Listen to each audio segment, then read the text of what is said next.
আলহামদুলিল্লাহ, আমরা ধারাবাহিকভাবে ক্লাস করে আসছি কিছুদিন যাবৎ। আমরা শিখেছি বিশুদ্ধ ইসলাম কাকে বলে এবং আমরা মুসলিম হিসেবে আমাদের করণীয় কী, এবং আমরা শিখেছি কালিমায়ে তয়্যিবা সঠিক উচ্চারণ, কালিমায়ে শাহাদা সঠিক উচ্চারণ আলহামদুলিল্লাহ, এবং শিখেছি কালিমার মর্মকথা।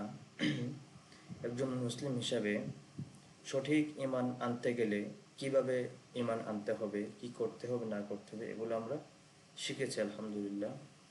নামাজ শিক্ষা অধ্যায় থেকে কিছু গুরুত্বপূর্ণ পাঠ আমরা শিখেছি এবং সূরা ফাতিহা, সূরা নাস আমরা প্র্যাকটিস করেছি আলহামদুলিল্লাহ। আজকে আমরা শিখব কালিমা অধ্যায়ের বাকি অংশগুলো, নামাজ অধ্যায়ের পরবর্তী অংশগুলো, এবং প্রয়োজনীয় দোয়া অধ্যায় থেকে আমরা দোয়া শুরু করবো আজকে ইনশাআল্লাহ, এবং দোয়া প্র্যাকটিস করব এবং সূরা প্র্যাকটিস করব ক্লাসের শেষের দিকে ইনশাআল্লাহ। তো যারা জয়েন করেছেন, আল্লাহ তাআলা আপনাদেরকে বিশেষভাবে তৌফিক দান করেছেন, এই জন্য আপনারা জয়েন করতে পেরেছেন। সমাজে অনেক মানুষ রয়েছে যাদের কাছে দিন ধর্মের কোনো মূল্য নেই। মুসলিম হয়েছে ঠিকই, দিন শিখতে হবে, দিন জানতে হবে, দিন পালন করতে হবে, এরকম আগ্রহ সমাজের মধ্যে 1000 জনের থেকে 999 জনেরই নেই। ঠিক আছে, এই জন্য তো বলা হয়েছিল যে 999 জন থেকে মাত্র 101 জন জান্নাতে প্রবেশ করবে। 9999 জন থেকে, মানে 10,000-এ মাত্র একজন জান্নাতে প্রবেশ করবে।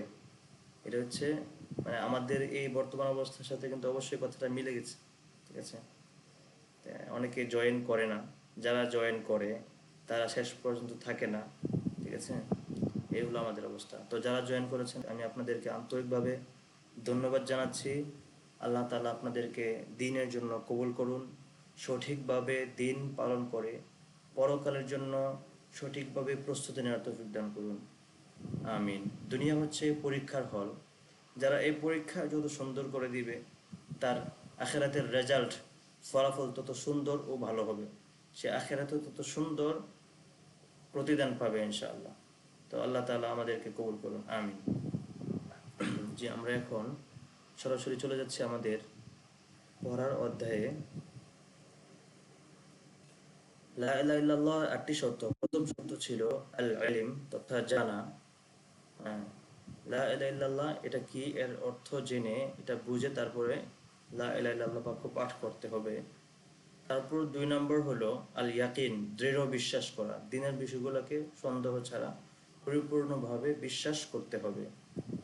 3 নম্বর ছিল আল কাবুল, দিনের সমস্ত যাবতীয় বিষয়গুলোকে কবুল করে নেওয়া, গ্রহণ করে নেওয়া। 4 নম্বর ছিল, আমরা চারটি গত ক্লাসে পড়েছিলাম তাই আমি সংক্ষিপ্ত করে বলে চলে যাচ্ছি। 4 নম্বর ছিল আল ইনকিয়াদ, আনুগত্য ও আত্মসমর্পণ। পরবর্তী নতুন পাঠ আমরা এই 8টি থেকে 4টি পড়েছি, এখন বাকি 4টি জানবো। 5 নম্বর হলো আসিদ, সত্যবাদিতা। আসিদ, সত্যবাদিতা, মুখে ও অন্তরে সত্যভাবে কালিমা বলা, মুখে ও অন্তরে সত্যভাবে কালিমা পড়া। লোক দেখানোর জন্য সমাজে 10 জন থেকে 9 জন মুসলিম, আমি একজন অমুসলিম, তো তাদের সাথে মিলতে গেলে তাদেরকে দেখানোর জন্য কালিমা পড়লাম, এটাকে বলা হয় মুনাফিক। আল্লাহ রাসূলের জামানায় কিছু লোক ছিল যারা আল্লাহ রাসূলের কাছে আসলে বলতো যে হে মুহাম্মদ, আমি তোমার সাথে আছি, আমি মুসলিম, ইসলাম গ্রহণ করেছি। যখন সে কাফেরদের কাছে যেত, মুশরিকদের কাছে যেত, তখন সে মুশরিকদেরকে বলতো আমি তোমাদের সাথে আছি। এটা সরাসরি কোরআনের আয়াত। এটা হচ্ছে, তারাই হচ্ছে কি সবচেয়ে বড় মুনাফিক। যখন যেখানে যায় গিরগিটির মতো রং পাল্টায়। ঠিক আছে, মুসলিমদের কাছে এসে বলে আমি মুসলিম, কাফেরদের কাছে গিয়ে বলে আমি তোমাদের দলেই আছি। وَإِذَا لَقُوا الَّذِينَ آمَنُوا قَالُوا آمَنَّا, আয়াতে আল্লাহ তাআলা বলেছেন কোরআনের 2য় পৃষ্ঠা, সূরা বাকারার 2য় পৃষ্ঠা শেষের দিকে, وَإِذَا لَقُوا الَّذِينَ آمَنُوا قَالُوا آمَنَّا, যখন তারা, অর্থাৎ যখন ওই সমস্ত লোকেরা যারা মানে মুনাফিক, তাদের পরিচয় দিতে গিয়ে বলে, আল্লাহ তাআলা বলেন وَإِذَا لَقُوا الَّذِينَ آمَنُوا, যখন তারা ঈমানদারদের সাথে সাক্ষাৎ করে, قَالُوا آمَنَّا, তারা বলে আমরা ঈমান এনেছি। ওয়াইদা খালাউ ইলা শায়াতিনহিম, আর তারপর তারপর ওয়াইদা খালাউ ইলা শায়াতিনহিম, তারপর যখন তারা তাদের শয়তানের কাছে, মানে আল্লাহ তাআলা শয়তান উল্লেখ করেছেন, ওয়াইদা খালাউ ইলা শায়াতিনহিম, অতঃপর যখন তারা তাদের শয়তানের কাছে গমন করে যায়, তখন কি করে? তখন তারা বলে যে আমরা তোমার সাথে আছি। ক্বালু ইন্না মাআকুম, নিশ্চয়ই আমরা তোমাদের সাথে রয়েছি। এই হচ্ছে কি মুনাফিকের আলামত। তো আমাদের ইমানের ভিতরে থাকতে হবে সত্যবাদিতা। আমরা সত্যতার সাথে অন্তর থেকে কালিমা পাঠ করতে হবে। নামে মুসলিম হলে হবে না, ঠিক আছে? জেনে বুঝে তারপরে ইসলাম পালন করতে হবে। আমি কোরআন পড়তে পারি, নামাজ পড়তে পারি, আমি মুসলমান, এটা হবে না। দিন সম্পর্কে জানতে হবে। দুনিয়ার কত খুঁটিনাটি বিষয় মানুষ জানে, দুনিয়ার কত খুঁটিনাটি বিষয় মানুষ জানে, অথচ দিনের কিছু জিজ্ঞেস করলে বলতে পারে না। তোমার রসুলের নাম কি ছিল? মোহাম্মদ। আচ্ছা, রসুলের বয়স কত ছিল? শেষ। মানে ওটা হচ্ছে তার রসুল সম্পর্কে ধারণা। রসুল কখন মদিনায় ছিলেন জানে না, কত বছর আগে কত সালে এসেছিলেন জানে না। অথচ দুনিয়ার কোন আনাচে কানাচে কে কি আবিষ্কার করছে, কোন জায়গায় কোন নাট বল্টু পর্যন্ত মুখস্থ করে রাখছে মানুষ। হ্যাঁ, এগুলা বিশেষ পরীক্ষা, আবার পরীক্ষা হয়। পদ্মা সেতু বানাতে কয়টি পিলার লেগেছে, কয়টি নাট বল্টু খরচ হয়েছে, কত টাকা, সব কিছু মানুষ মুখস্থ রাখে। অথচ মানুষ তার দিন সম্পর্কে একেবারেই বেখেয়াল।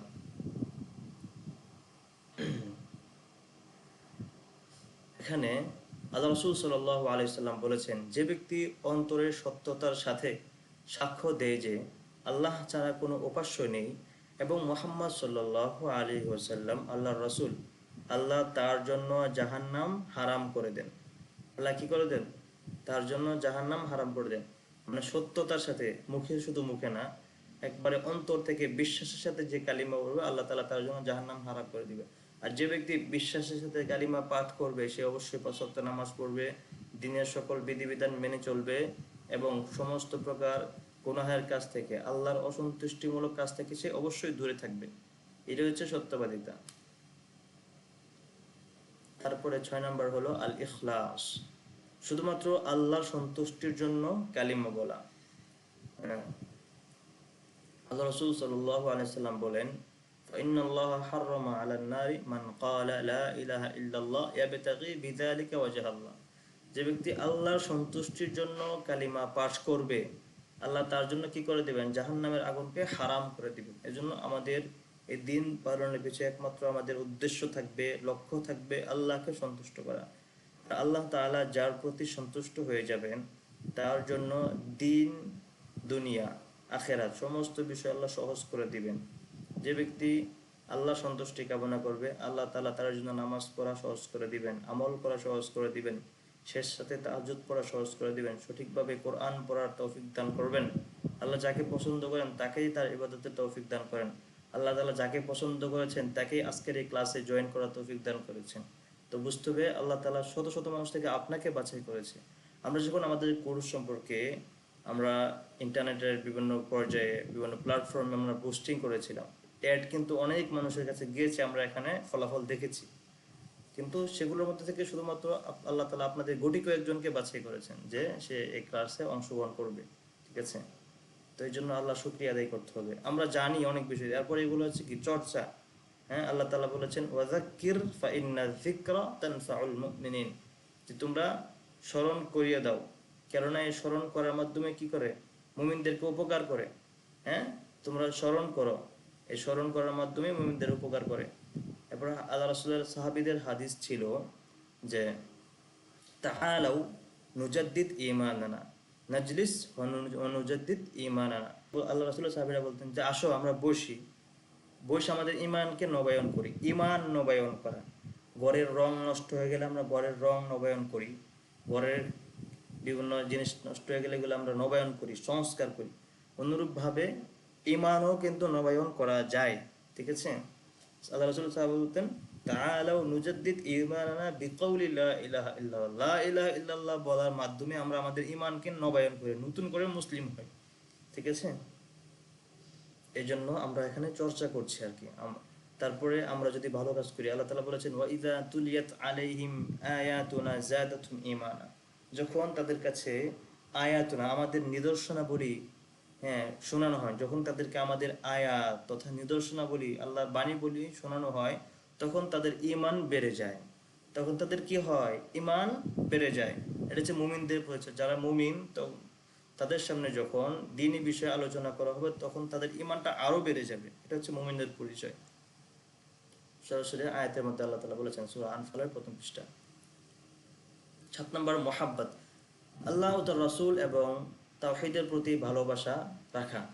আল্লাহ, তার রাসূল এবং তাওহীদের প্রতি ভালোবাসা রাখা। ঠিক আছে? মানুষ, দুনিয়ার মানুষ একজন মানুষকে ভালোবাসে, তার জন্য জীবন জীবন সব কিছু দিয়ে দেয়, জান পর্যন্ত দিয়ে দেয়। অথচ আমরা যে আল্লাহকে ভালোবাসি, আল্লাহর জন্য আমরা কি দিয়েছি? রাসূলকে ভালোবাসি, রাসূল জন্য কি দিয়েছি? দ্বীনকে ভালোবাসি, দ্বীনের জন্য আমরা কি ব্যয় করেছি? এটা আমাদের নিজেদেরকে নিজেরা প্রশ্ন করতে হবে। এখানে আয়াত আল্লাহ তাআলা বলেন, হ্যাঁ, মুমিনগণ আল্লাহকে সর্বাধিক ভালোবাসে। যারা মুমিন তারা আল্লাহকে সবচেয়ে বেশি ভালোবাসে, নিজের সন্তান থেকে, নিজের প্রিয় স্ত্রী থেকে, নিজের প্রিয় স্বামী থেকে, নিজের প্রিয় অর্থ থেকেও বেশি, নিজের প্রিয় বাড়িটা থেকেও বেশি, নিজের প্রিয় সম্পত্তি থেকেও বেশি কাকে ভালোবাসে? নিজের প্রিয় বাবা মা থেকেও সবচেয়ে বেশি ভালোবাসে তারা আল্লাহকে। তার সকল ক্ষেত্রে আল্লাহ সন্তুষ্টিটা আগে দেখে, সকল ক্ষেত্রে আল্লাহ এখানে নারাজ হবেন কিনা এটা দেখে। ঠিক আছে? এটা হচ্ছে মুমিনের পরিচয়। তারপরে আছে 8ম শর্ত, আল কুফরু বিত তাগুত, তাগুতকে অস্বীকার করা। তাগুত কি আমাদেরকে জানতে হবে, এটা প্রশ্ন থাকবে, তাগুত কি? আচ্ছা, তাগুত বলতে এমন সব কিছুকে যে বোঝায়, ভালো করে খেয়াল করেন, নোট করে রাখেন অথবা স্ক্রিনশট নিয়ে রাখেন, আমি প্রশ্ন করলে তখন উত্তর দিবেন। আজকে দেখবো কারা উত্তর দেওয়ার প্রতি বেশি আগ্রহী। তাগুত বলতে এমন সব কিছুকে বোঝায় যার ইবাদত করা হয়। 1 নম্বরে কি? যার ইবাদত করা হয়, যার অনুসরণ করা হয় বা আনুগত্য করা হয় আল্লাহর সীমা লঙ্ঘন করে, আল্লাহকে বাদ দিয়ে যার ক্ষেত্রে যাদের ইবাদত করা হয়, অনুসরণ করে, আনুগত্য করে। ঠিক আছে? এটাই হচ্ছে তাগুত। ঠিক আছে? তো আমাদেরকে সবচেয়ে বেশি প্রাধান্য দিতে হবে আল্লাহর সন্তুষ্টি, আল্লাহর ইবাদত, আল্লাহকে অনুসরণ করতে হবে, আল্লাহর আনুগত্য করতে হবে। হুম ইমাম ইবনুল কাইয়্যুম রাহিমাহুল্লাহ বলেন, আত-তাগুতু কুল্লু মা তাজাওয়াজা বিহিল আবদু হাদ্দাহু মিন মা'বুদিন আও মাতবুইন আও মুতাইন। তাগুত হলো এমন সবকিছু যার মাধ্যমে বান্দা সীমা লঙ্ঘন করে, যাকে উপাস্য বানানো হয়, অনুসরণ করা হয় অথবা আনুগত্য করা হয়। ওকে, হ্যাঁ, তাগুতকে অস্বীকার করা কেন জরুরি? তা আমরা পড়লাম ধারাবাহিকভাবে 8টি বিষয় পড়লাম। সামনে প্রশ্ন থাকবে, আরেকটা পয়েন্ট, সামনের পয়েন্ট আমরা পড়লাম, তাগুতকে অস্বীকার করা কেন জরুরি। লা ইলাহা ইল্লাল্লাহ এর প্রথম অংশ হলো লা ইলাহা, অর্থাৎ সকল মিথ্যা উপাস্যকে অস্বীকার করা। লা ইলাহা ইল্লাল্লাহ এর প্রথম অংশ হলো লা ইলাহা, অর্থাৎ কি? সকল মিথ্যা উপাস্যকে অস্বীকার করা। মানুষের হাতে বানানো, মানুষের চিন্তাধারায় বানানো যত মিথ্যা উপাস্য রয়েছে সেগুলোকে পরিপূর্ণভাবে অস্বীকার করা। এরপর ইল্লাল্লাহ, অর্থাৎ একমাত্র আল্লাহর ইবাদত প্রতিষ্ঠা করা। কোরআনের দলিল, ফামান ইয়াকফুর বিত-তাগুত, এই যে এখানেও তাগুতের কথা বলা হয়েছে, ফামান ইয়াকফুর বিত-তাগুত ওয়া ইউমিন বিল্লাহি ফাকাদ ইসতামসাকা বিল উরওয়াতিল ওয়ুসকা। যে ব্যক্তি তাগুতকে অস্বীকার করে এবং আল্লাহর প্রতি ঈমান আনে, সে এমন এক মজবুত হাতল ধারণ করলো যা কখনো কি হবে না? ভাঙবে না, যা কখনো ভাঙবে না। তাহলে প্রথমে কি করতে হবে? তাগুতকে অস্বীকার করতে হবে, তারপরে ঈমান আনতে হবে। তাগুতের প্রধান রূপ সমূহ, মানে তাগুত দেখতে কেমন? হ্যাঁ, তাগুতের প্রধান রূপ সমূহ: 1 নম্বর, আল্লাহ ছাড়া অন্যের ইবাদত যারা করে। 2 নম্বর, জাদুকর ও গণকের অনুসরণ যারা করে। হ্যাঁ, আল্লাহর বিধানের বিপরীতে হালাল হারাম নির্ধারণে কাউকে, হ্যাঁ, চূড়ান্ত গুরুত্ব দেওয়া। আচ্ছা, আগের বিষয় জাদুকর ও গণক, আমাদের সমাজের মধ্যে বেশিরভাগ ক্ষেত্রে এটা দেখা যায় মহিলাদের মধ্যে, যারা বেশিরভাগ কবিরাজে বিশ্বাসী। কোনো সমস্যা হলে কবিরাজের কাছে দূর দিয়ে যে তার কাছে তার সমস্যাটা বলে। ঠিক আছে? এই যে এগুলো থেকে বিরত থাকতে হবে। হাত দেখানো যাবে না, গণক যারা তারকা দেখে ভবিষ্যৎবাণী করে তাদের কাছে যাওয়া যাবে না। সমাজে অনেক কাছে হাত দেখায়, হাতের রেখা দেখে সে ভবিষ্যৎবাণী করে, টিয়া পাখির মাধ্যমে ভবিষ্যৎবাণী করে, লটারির মাধ্যমে ভবিষ্যৎবাণী করে। হ্যাঁ, তারা হচ্ছে গণক, তারা হচ্ছে জাদুকর, তাদের থেকে দূরে থাকতে হবে। হুম আচ্ছা, তারপরে আল্লাহর বিধানের বিপরীতে হালাল হারাম নির্ধারণে কাউকে চূড়ান্ত গুরুত্ব দেওয়া যাবে না, কর্তৃত্ব দেওয়া যাবে না। ঠিক আছে? একটা বিষয় হালাল নাকি হারাম এটা নির্বাচন করবে কোরআন ও হাদিস, রাষ্ট্রের বিধিবিধান নয়। হ্যাঁ, অনেক রাষ্ট্রের বিধিবিধান অনেক সময় মানুষের হাতে লিখিত হয়, কিন্তু চূড়ান্ত ও সর্বশ্রেষ্ঠ এবং সর্বোত্তম বিধান হলো কার?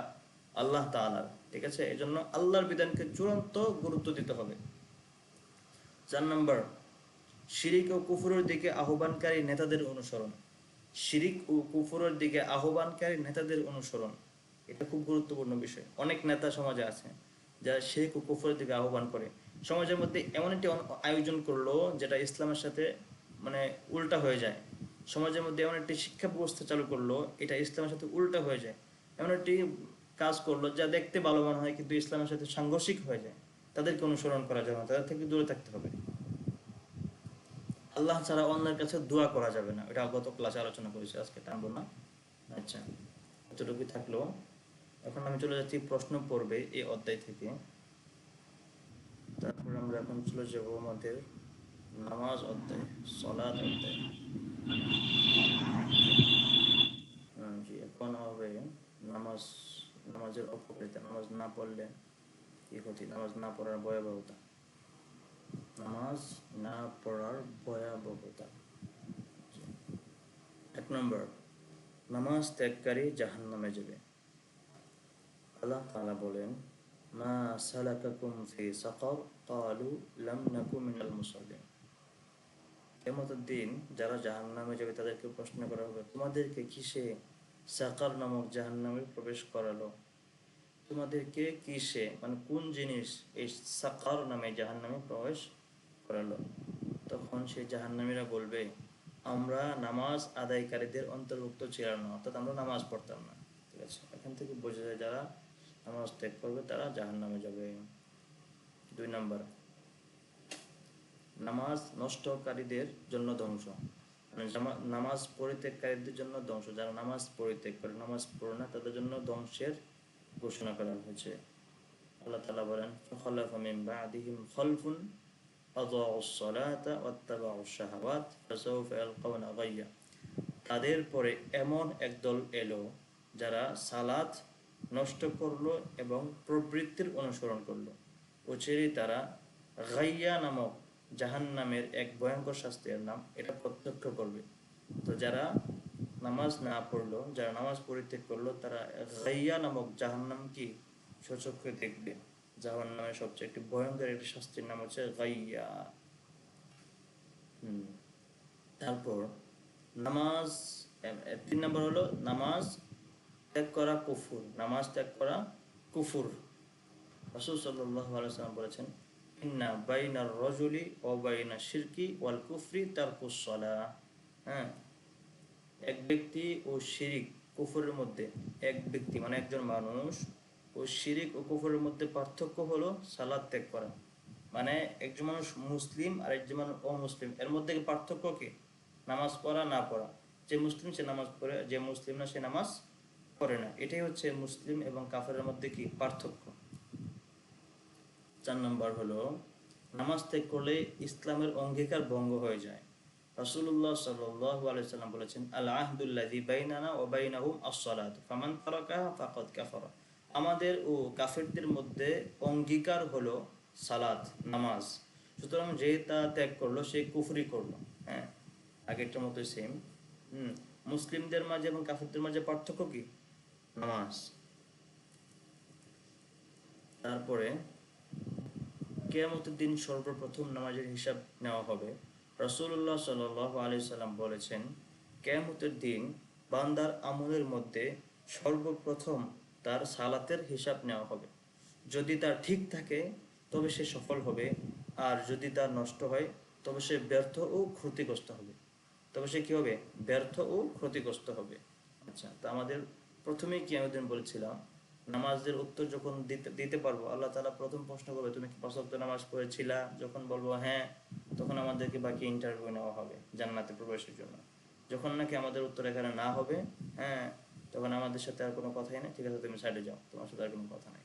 এই জন্য সালাদকে সবচেয়ে বেশি গুরুত্ব দিতে হবে। নিজে সালাদ পড়তে হবে, সন্তানকে সালাতে অভ্যস্ত করাতে হবে, নিজের পরিবারকে সালাতে অভ্যস্ত করাতে হবে। ঠিক আছে, ওকে। তারপরে 6 নম্বর, নামাজে অলসতা মুনাফিকদের বৈশিষ্ট্য। আল্লাহ তাআলা বলেন, নিশ্চয়ই মুনাফিকরা আল্লাহকে ধোঁকা দিতে চায়, অথচ তিনিই তাদেরকে ধোঁকায় ফেলেন। হ্যাঁ, তারা যখন সালাতে দাঁড়ায় তখন অলসভাবে দাঁড়ায়, লোক দেখানোর জন্য দাঁড়ায় এবং খুব কমই আল্লাহকে স্মরণ করে। ঠিক আছে, নামাজ দাঁড়ায় এক পায়ে ভর করে অপেক্ষা থাকে। হ্যাঁ, তারপর কেমন জানি হয়ে দাঁড়ায়, কোনো মনোযোগ নাই, কোনো রকম জীবন চলে না, কষ্ট করে কোনো রকম নামাজ শেষ করে। ঠিক আছে, তো এরকম যেন না হয়। আমি নামাজ পড়তেছি, আমার দৈনন্দিন যত কাজ করি আমি সবচেয়ে গুরুত্বপূর্ণ কাজ হলো আমার সালাত। ওই সালাটের জন্য আমি পরিপূর্ণভাবে প্রস্তুতি নিব। মানুষ বর্তমানে বাইরে যাওয়ার জন্য সাজুগুজু করে, এতটা সাজুগুজু করে যতটা নিজের স্বামীর জন্য করে না। বাইরে যাওয়ার জন্য মেকআপ করে, এটা এটা দামি খাবার, কত কিছু। ঠিক আছে, তো এখানে অথচ তার উচিত তার স্বামীর জন্য সুন্দর করে সাজা। তারপরে এর থেকে গুরুত্বপূর্ণ হলো তার রবের জন্য সুন্দর করে সাজা, আল্লাহর জন্য সুন্দর করে সেজে গুজে তারপরে পরিপাটি হয়ে পবিত্র হয়ে ভদ্রতার পোশাক পরে শালীন পোশাক পরে নামাজে দাঁড়ানো। ঠিক আছে, এই জন্য নামাজের জন্য সুন্দর করে প্রস্তুতি নিয়ে অলসতা ছাড়া, হ্যাঁ, একবারে সুন্দর আগ্রহের সাথে সুন্দরভাবে নামাজ পড়া। লোক দেখানোর জন্য দাঁড়ানো যাবে না। শাশুড়ির বাড়িতে শ্বশুর বাড়িতে আসলাম, নামাজ না পড়লে শ্বশুর বাড়ির লোকজন খারাপ বলবে, নামাজ পড়ে না, এরকম করা যাবে না। ঠিক আছে, খুবই আগ্রহের সাথে সুন্দর করে নামাজ পড়তে হবে। এখানে কি বলেছেন, খুব কমই আল্লাহকে স্মরণ করে, মানে খুব কম মানুষই আল্লাহকে স্মরণ করে। হ্যাঁ, 1000 জন থেকে 10,000 জন থেকে একজন জান্নাতে প্রবেশ করবে। তো ওইরকম বললাম যে এত মানুষের কাছে আমাদের এই কোর্সের বার্তা গেল। আমরা এখন লিংক দিলাম, আমাদের গ্রুপে আছে 115+ সদস্য। আমি ওই দিন দেখেছিলাম, এখন কত জানি না। জয়েন করেছেন আপনারা মাত্র মাশাআল্লাহ 19 জন, 15, 16, 17, 18, 16, 17, 19 জন। আচ্ছা, তো এই যে এখান থেকে এই যে সরাসরি আয়াতের সাথে মিলে গেল, ওয়ালা ইয়াযকুরুনাল্লাহা ইল্লা কালিলা, আল্লাহকে খুব কম সংখ্যক লোকে কি করে, স্মরণ করে। খুব কম সংখ্যক লোকই দিনকে জানতে চায়, দিন মানতে চায়। সরাসরি আয়াত এটা, হ্যাঁ, সূরা নিসার আয়াত 142 নম্বর আয়াত। ওকে, তারপর নামাজ থেকে গাফিলদের জন্য ধ্বংস, যারা নামাজ থেকে গাফিল থাকে তাদের জন্য ধ্বংস উল্লেখ করা হয়েছে। আল্লাহ তাআলা বলেন, ফাওয়াইলুল লিল মুসাল্লিন আল্লাযীনা হুম আন সালাতিহিম সাহুন, অর্থ অতএব দুর্ভোগ সেই সব নামাজীদের জন্য যারা তাদের সালাত সম্পর্কে উদাসীন থাকে। 8 নম্বর, আচ্ছা ঠিক আছে, এত সাতটাই থাকলো। তো এখানে এই যে এটা মেইন পয়েন্ট, এটা একটা স্ক্রিনশট নিতে পারেন আপনারা। নামাজ না পড়ার পরিণতি জাহান্নামে প্রবেশের কারণ হতে পারে, ধ্বংস ও কঠিন শাস্তির সতর্কতা রয়েছে। নামাজ ত্যাগকে রাসূল সাল্লাল্লাহু আলাইহি ওয়াসাল্লাম কুফরের সঙ্গে তুলনা করেছেন। ইসলামের মৌলিক অঙ্গীকার ভঙ্গের মতো গুরুতর অপরাধ। কিয়ামতের দিন সর্বপ্রথম সালাতের হিসাব নেওয়া হবে। অলসতা ও অবহেলা মুনাফিকদের বৈশিষ্ট্য। সালাতে উদাসীনদের জন্য ওয়াইল, ধ্বংস এর ঘোষণা রয়েছে। আল্লাহ তাআলা আমাদের সবাইকে 5 ওয়াক্ত সালাত যথাযথভাবে পালন করার তৌফিক দান করুন, আমিন। ঠিক আছে, এখন প্রশ্নোত্তর পর্ব এই অধ্যায় থেকে, দোয়া প্র্যাকটিস অধ্যায়। আমরা দোয়াগুলো পারি, তবে আজকে আমরা কি করব, সঠিকভাবে শুদ্ধভাবে প্র্যাকটিস করব। একটা দোয়া করবো, একটা সূরা তারপরে ক্লাস শেষ ইনশাআল্লাহ। এখন করবো প্রয়োজনীয় দোয়া, দৈনন্দিন জীবনের প্রয়োজনীয় দোয়া। আচ্ছা, এখানে আমরা প্র্যাকটিস করবো হচ্ছে সানা। আমরা দুই রকম সানা আছে যেটা আমরা নামাজের মধ্যে পড়ে থাকি। ঠিক আছে, হানাফিগণ বেশিরভাগ এই সানাটি পড়েন, আর সালাফি ও শাফিঈগণ দ্বিতীয় পৃষ্ঠা আরেকটি পড়ে থাকেন। আচ্ছা, তো এখন আমরা পড়বো সানা। ওকে, বাংলা উচ্চারণ দেওয়া আছে, যারা আরবি পারে না বাংলা দেখে প্র্যাকটিস করতে পারবেন। যে আমার সাথে সবাই বলেন, সুবহানাকাল্লাহুম্মা